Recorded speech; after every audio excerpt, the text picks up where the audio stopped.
Bismillah, Assalamualaikum warahmatullahi wabarakatuh. Ahlan wa sahlan fil qonati. Pada kesempatan kali ini, saya, Dia Rahmianti, akan memaparkan materi mengenai model-model desain pembelajaran. Oke, sebelumnya, saya akan mengajak kalian untuk ngebayangin dulu. Pernah nggak ketika kita menjadi seorang guru, sudah menyiapkan materi seharian dengan matang, masuk kelas dengan semangat yang tinggi, tapi murid-muridnya malah pada asyik ngelamun, ngantuk, bahkan ada yang sibuk ngobrol? Atau sebaliknya, ketika kita menjadi peserta didik, sudah berusaha fokus, tapi pelajarannya malah terasa berat dan membosankan. Nah, bisa jadi ini bukan soal gurunya yang kurang hebat, tapi soal desain pembelajarannya yang kurang pas.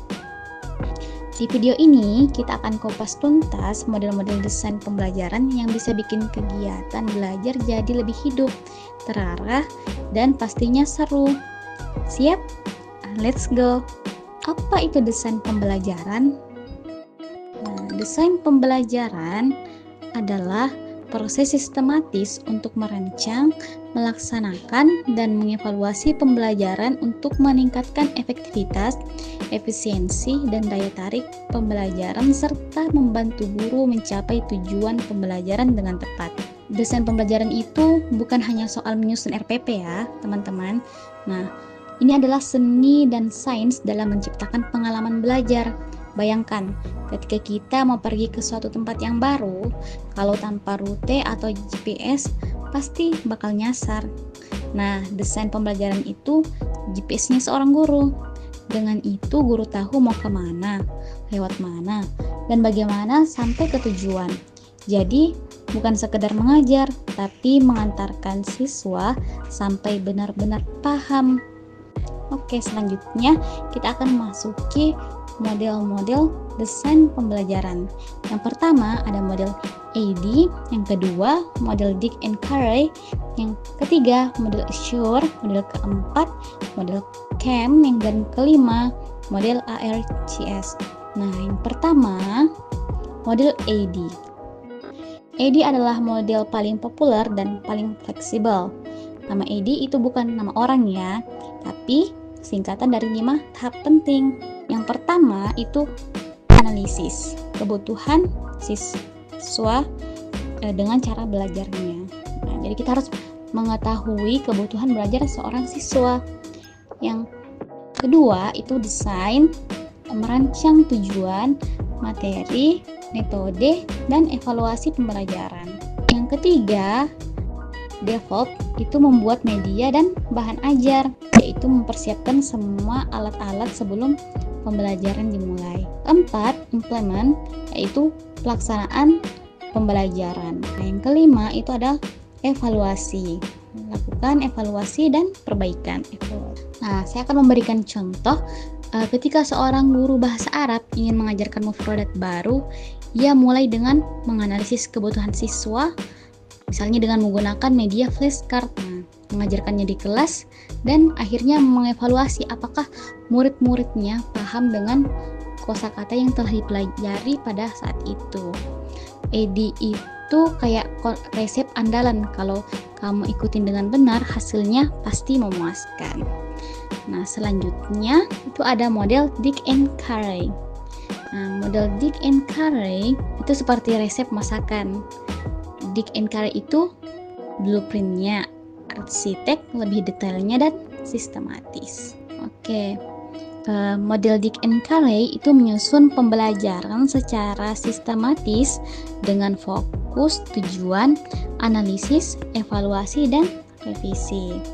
Nah, adapun langkah-langkahnya yaitu ada 10. Yang pertama, tujuan belajar, yaitu kita mengidentifikasi tujuan pembelajarannya. Nah, terus yang kedua, menganalisis pembelajaran peserta didik.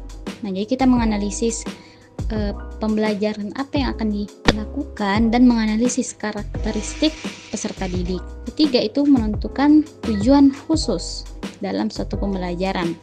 Yang keempat, yaitu kita membuat instrumen evaluasi, tes, apakah siswanya benar-benar paham dengan materinya.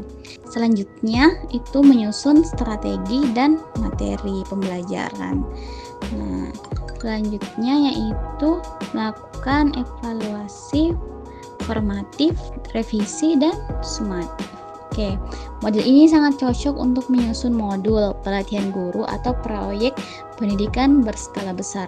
Kuncinya teliti di setiap langkah, nggak bisa asal lompat. Oke. Nah, selanjutnya itu ada model Assure. Sekarang kita masuk ke model yang cocok buat era digital. Nah, yang pertama itu ada langkah-langkahnya. Yang pertama itu analisis peserta didik. Nah, mirip-mirip.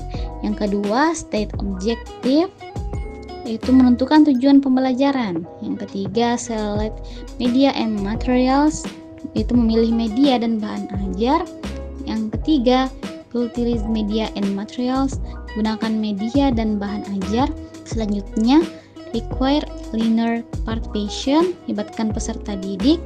Dan terakhir, evaluate and revisi, evaluasi dan revisi pembelajaran. Nah, misalnya ketika kita mengajarin suatu konsep, misalnya sains, nah, kamu pilih video eksperimen, tunjukkan di kelas, lalu ajak siswa berdiskusi dan jawab kuis online. Nah, dengan model ini, siswa bukan cuma nonton atau dengerin, tapi aktif belajar dan terlibat dalam diskusi. Nah, selanjutnya ada model CAM. Model CAM ini dikembangkan oleh Gerald Kemp. Nah, jadi model CAM diambil namanya dari seorang yang mengembangkan model ini, yaitu Gerald Kemp. Nah, kita lanjut ke model yang lebih fleksibel. Nah, ini modelnya yang lebih fleksibel, nggak kayak model yang lainnya. Model CAM ini bisa dimulai dari mana saja, mau dari evaluasi dulu, mau dari tujuan dulu, atau langsung ke medianya. Jadi bebas dari pengajarnya. Model ini sangat cocok banget buat guru yang sering menghadapi perubahan mendadak di kelas atau buat kelas dengan kebutuhan yang beragam.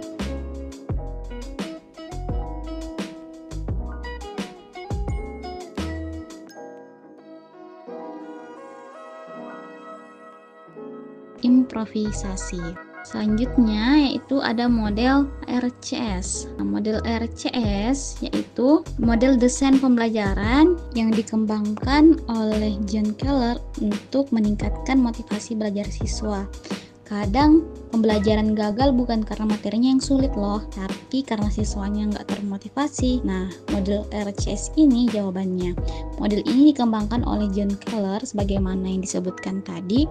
Itu fokusnya adalah membangun dan menjaga motivasi belajar siswa lewat 4 komponen pertama.